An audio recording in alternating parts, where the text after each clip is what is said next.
Assalamu alaikum. Hurmattуу Ош шаарынын тургундары. Биз азыр Западный кичи районуна кирип баратабыз. Ушул монтип айдаганыңыздарды токтотуп коюңуздарбы, мына карабайсыздарбы? Трасса өзү мына бир эле линия бул жерде. А бул жагы мына вообще мүмкүн эмес да. Муну карабайсыздарбы келаткан. Биринин артынан бири. Оягына да салып атат. Эми ушунун эмне кереги бар дейм да.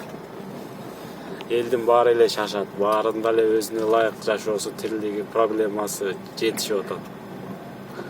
Эми ушуну бир мындай көзөмөлдөгөн киши болобу же кандай? Жол кыймылынын коопсуздук кызматкерлери карабайсыздарбы, монтип айдап баратышат эми баары. Допустим, лично мен мына чоң машина айдайм. Мага могул тарап вообще көрүнбөйт да, көрүнбөйт. Өзүңүздөр деле уккандай, жакында эле эми Кудай анын жүзүн арыгысын, круговойдун өзүндө бир чоң машина бир кишини койдуруп кетти да.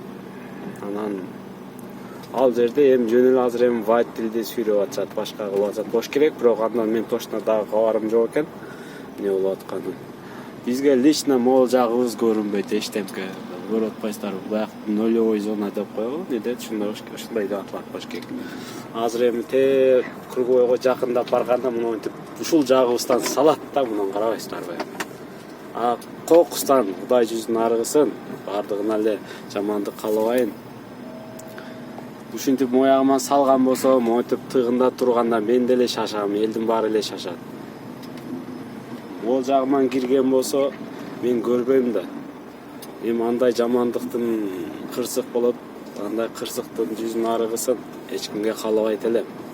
Ошон үчүн кайрылып кетерим. Ушул жерди көзөмөлдөп койсоңуздар, урматтуу ушул не проблемага тийиштүү болгон органдар, майы кызматкерлери, карабайсыздарбы, встречный линия акырын зорго келип атат. Тиякта бирөөсү турат. Встречный чыгып алган. Ана тигине кетишти, дагы айдап баратышат. Карабайсыздарбы? Карайлы бирөө жарым ушуну. Иреттеген киши болобу же деппи? Качантан бери ушул көрүнүш да. Качантан бери ушул көрүнүш.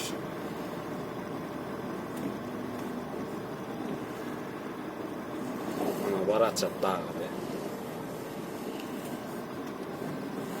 Ана тигине башталды уже. Ажиотаж башталды. Мына айда эми.